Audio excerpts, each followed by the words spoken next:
Hello friends, നമുക്കിന്നൊരു അടിപൊളി സാമ്പാർ ഉണ്ടാക്കിയാലോ. അപ്പോൾ നമുക്കതിലേക്ക് ആദ്യം പരിപ്പ് നല്ലോണം കഴുകിയിട്ട് അതുപോലെ തന്നെ കുറച്ച് വെളുത്തുള്ളിയും 4 പച്ചമുളകും കൂടി കുക്കറിലിട്ടിട്ട് കുറച്ച് വെള്ളമൊക്കെ ഒഴിച്ചിട്ട് വേവിച്ചെടുക്കാം കേട്ടോ. ഞാൻ കഴുകി എല്ലാം അടുപ്പിൽ വെച്ചിട്ടുണ്ട്. നമുക്ക് ഇതേ സമയത്ത് തന്നെ കുറച്ച് വെണ്ടക്കയും അതുപോലെ ഒരു സവോളയും അരിഞ്ഞത് വേണം. നമുക്കത് മാറ്റി വെക്കാം കേട്ടോ. പിന്നെ നമുക്ക് കുറച്ച് സാമ്പാർ കഷ്ണങ്ങൾ വേണമല്ലോ. അപ്പോൾ അതെല്ലാം ഞാൻ കഴുകി എടുത്തിട്ടുണ്ട്. സാമ്പാർ വെക്കുന്ന പാത്രത്തിൽ തന്നെ അത് എല്ലാം ഇട്ടിട്ടുണ്ട്. നമുക്ക് വഴുതനങ്ങ, കുമ്പളങ്ങ, ഉരുളക്കിഴങ്ങ്, മത്തന് ഇത് 4 ഇട്ടിക്കണു ഞാൻ ഇട്ട കഷ്ണങ്ങൾ. അപ്പോൾ നമുക്ക് ഇതിലേക്ക് ഇനി കുറച്ച് മഞ്ഞൾപ്പൊടി ഇടണം. പിന്നെ അതുപോലെ തന്നെ കുറച്ച് വെള്ളം ഒഴിക്കണം. പിന്നെ നമുക്ക് ഈ സമയത്ത് കുറച്ച് ആവശ്യത്തിനുള്ള ഉപ്പ് ഇട്ട് കൊടുക്കണം കേട്ടോ. നമുക്കിതെല്ലാം ഇട്ടിട്ട് നമുക്കൊന്ന് വേവിച്ചെടുക്കാം. അപ്പോൾ ഉപ്പെല്ലാം ഇട്ട് നല്ലപോലെ ഇളക്കി കൊടുത്തിട്ട് നമുക്കിത് വേവിച്ചെടുക്കാം കേട്ടോ. മൂടി വെച്ചിട്ട് അടുപ്പിൽ വെക്കാൻ പോവുകയാണ്. അപ്പോൾ നമുക്കിത് അടുപ്പിൽ വെക്കാം. പിന്നെ ഒരു കാര്യം ഓർമ്മ വന്നത് പെട്ടെന്ന്, തക്കാളി ഞാൻ ഇടാൻ മറന്നു. അപ്പോൾ എല്ലാവരും 2 തക്കാളി എടുത്തിട്ട് അതും അരിഞ്ഞിട്ട് അതിട്ട് കൊടുക്കാം കേട്ടോ. നമുക്ക് നല്ലോണം വേകുന്നവരെ മൂടി വെച്ചിട്ട് നല്ലോണം വേവിച്ചെടുക്കാം. പിന്നെ നമുക്ക് വേറെ അടുപ്പിലേക്ക് നമുക്ക് ചട്ടി വെച്ചിട്ട് അതിലേക്ക് കുറച്ച് വെളിച്ചെണ്ണ ഒഴിച്ച് കൊടുക്കാം കേട്ടോ. നമ്മൾ നേരത്തെ അരിഞ്ഞ് വെച്ചില്ലേ, നമുക്ക് ആ അരിഞ്ഞ് വെച്ച വെണ്ടക്കയും അതുപോലെ തന്നെ വലിയ ഉള്ളിയും കൂടി നമുക്ക് നല്ല വഴറ്റിയെടുക്കാനുണ്ട്. അപ്പോൾ നമുക്ക് അതുകൊണ്ട് ഉള്ളി ഇട്ട് കൊടുത്തിട്ടുണ്ട്. പിന്നെ എൻ്റെ ചാനൽ ആദ്യമായിട്ട് കാണുന്നവരാണെങ്കിൽ സബ്സ്ക്രൈബ് ചെയ്യണം കേട്ടോ. സപ്പോർട്ട് ആക്കുകൊണ്ട് ലൈക്കും ഷെയറും കമൻറ്റും കൊടുത്ത് സപ്പോർട്ട് ആക്കണം കേട്ടോ എല്ലാവരും. നമുക്കത് ഉള്ളി ഇട്ടിട്ടുണ്ട്. ഉള്ളി ഒന്ന് വാടി വരണം. നമുക്കിതിലേക്ക് തന്നെ വെണ്ടയ്ക്ക ഇട്ട് കൊടുക്കാം കേട്ടോ. രണ്ടും ഒരുമിച്ചിട്ട് തന്നെ ഇട്ട് വഴറ്റിയെടുത്താൽ മതി. ഇനി നമുക്ക് അരിഞ്ഞ് വെച്ച വെണ്ടയ്ക്കയും കൂടി ഇട്ട് കൊടുക്കണം.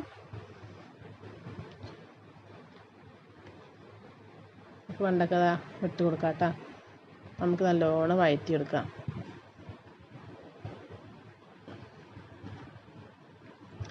അടി പിടിക്കണ്ട, കരിയൊന്നും ചെയ്യണ്ട. നമുക്ക് സാവകാശം മെല്ലെ നമുക്കിത് വഴറ്റിയെടുക്കാം കേട്ടോ.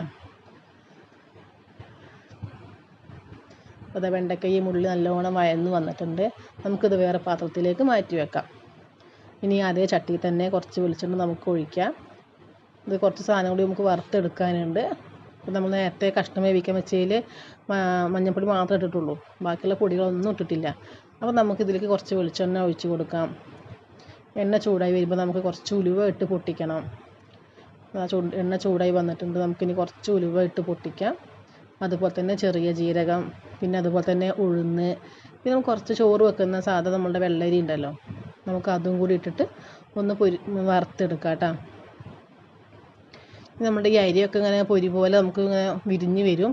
നമുക്ക് നല്ലോണം ഇളക്കി കൊടുത്ത ശേഷം തേങ്ങയും അതുപോലെ തന്നെ ചെറിയ ഉള്ളിയും വറക്കാനുണ്ട്. നമുക്ക് അതും കൂടി ഇട്ട് കൊടുക്കാം കേട്ടോ. അതിൽ കൂടെ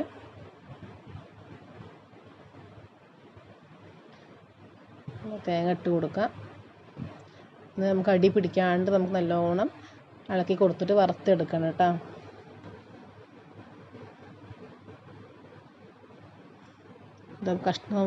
കഷ്ണങ്ങളെല്ലാം വെന്ത് വന്നിട്ടുണ്ട് കേട്ടോ. വേവാനായിട്ടുണ്ട്. ഇതാകാണ്ട് കറിവേപ്പിലയും കൂടി ഇട്ടിട്ട് നമുക്ക് നല്ലോണം വറുത്തെടുക്കാം കേട്ടോ. തേങ്ങനെ അടി പിടിക്കണ്ട. എല്ലാവരും ഉണ്ടാക്കി നോക്കണം കേട്ടോ. നമുക്ക് നാഷ്ടകൾക്കും അതുപോലെ ചോറ്, പൊറോട്ട, ഇഡ്ഡലി, ദോശ എല്ലാവർക്കും നല്ല ടേസ്റ്റ് ഉണ്ടാവും കേട്ടോ കഴിക്കാൻ. അപ്പോൾ എല്ലാവരും ഒരിക്കലെങ്കിലും ഉണ്ടാക്കിയിട്ടൊന്ന് അഭിപ്രായങ്ങൾ പറയണ്ട കേട്ടോ. തേങ്ങ പകുതി നല്ല വറുത്ത് വന്നിട്ടുണ്ട്. നമുക്ക് ഈ സമയത്തേക്ക് കുറച്ച് മല്ലിപ്പൊടിയും കുറച്ച് മുളക് പൊടി ഇട്ടിട്ട് നല്ലോണം വഴറ്റിയെടുക്കാം കേട്ടോ. അതിൽക്കൂടെ നല്ലോണം വറന്ന് വരട്ടെ. തേങ്ങ കൂടെ നല്ലോണം പിടിച്ച് മസാലയൊക്കെ പിടിച്ച് സെറ്റായിട്ട് വരണം കേട്ടോ. നമുക്ക് അടി പിടിക്കാണ്ട് ഇങ്ങനെ ഇളക്കി കൊടുത്തിട്ടേ ഇരിക്കണം.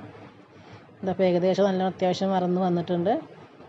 ഇനി നമുക്കിത് മിക്സിയിലിട്ടിട്ട് ജാറിട്ട് അരച്ചെടുക്കാം കേട്ടോ. ചൂടെല്ലാം പോയി. അപ്പോൾ നമുക്കിനി അരച്ചെടുക്കാം.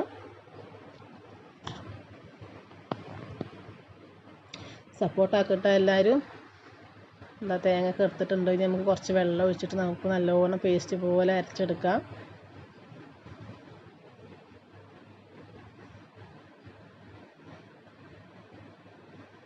തേങ്ങ നല്ലോണം അരച്ചിട്ടുണ്ട് കേട്ടോ. നല്ല പേസ്റ്റ് പോലെ ആയിട്ടുണ്ട്. നമ്മളുടെ പരിപ്പ് ഇവിടെ വെന്തിരിക്കുകയാണ് കേട്ടോ. പരിപ്പും പച്ചമുളകും വെളുത്തുള്ളി നല്ലപോലെ വെന്തിട്ടുണ്ട്. നമുക്കിത് കഷ്ണത്തിലേക്ക് കൊട്ടി കൊടുക്കാം. അപ്പോൾ കഷ്ണമൊക്കെ വെന്ത് വന്നിട്ടുണ്ട് കേട്ടോ. പരിപ്പെല്ലാം കൊട്ടി അതുപോലെ തന്നെ വഴറ്റി വെച്ച നമ്മൾ വെണ്ടക്കയും വലിയ ഉള്ളിയും അതും ഇട്ട് കൊടുത്തു. നമുക്ക് തേങ്ങ കൂടി ഒഴിച്ച് കൊടുക്കണം കേട്ടോ. നമ്മൾ അരച്ച് വെച്ച തേങ്ങ അല്ലേ, നമുക്ക് അതും കൂടി ഇട്ട് കൊടുക്കാം. തേങ്ങ ചാറ് കഴുകിയ വെള്ളമാണ് കേട്ടോ. അതും കൂടി ഒഴിച്ചിട്ട് നമുക്ക് ഇങ്ങനെ ഇളക്കി കൊടുക്കാം കേട്ടോ. നല്ലപോലെ കുത്തി ഇളക്കണ്ട, കഷ്ണങ്ങളൊക്കെ ഉടഞ്ഞു പോവുള്ളൂ. ഇനി നമുക്ക് പാകത്തിന് കുറച്ച് പുളി മതി കേട്ടോ. കുറച്ച് പുളിയും നമുക്ക് പിഴിഞ്ഞൊഴിച്ച് കൊടുക്കാം.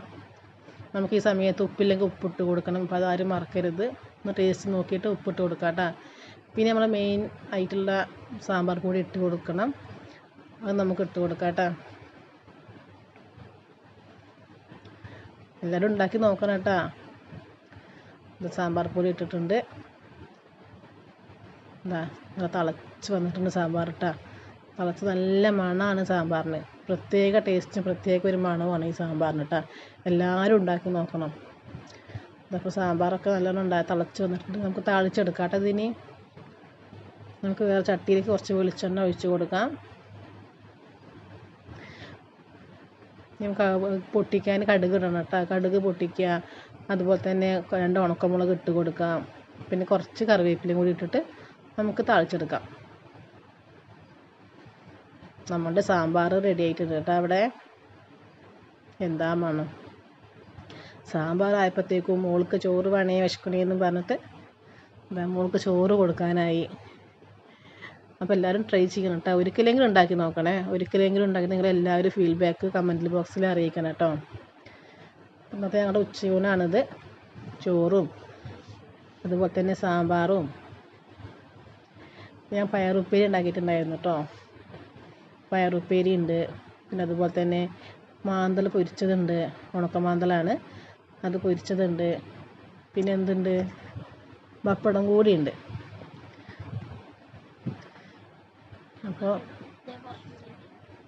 അപ്പോൾ എൻ്റെ മോളിതാ കഴിക്കാൻ പോവാണ്. പപ്പടമൊക്കെ കൂട്ടി മീനൊക്കെ കൂട്ടി ഉച്ചയ്ക്കുള്ള വിശപ്പൊക്കെ അവൾ മാറ്റാൻ പോവാണ് കേട്ടോ. അപ്പോൾ എല്ലാവരും കമൻറ്റും ലൈക്കും ചെയ്യണം കേട്ടോ. വീഡിയോ കണ്ടിട്ട് ഷെയർ ചെയ്യുന്നുണ്ട്. അപ്പോൾ ഇനി അടുത്ത വീഡിയോയിൽ ഞങ്ങൾ വീണ്ടും വരാം. Okay, by.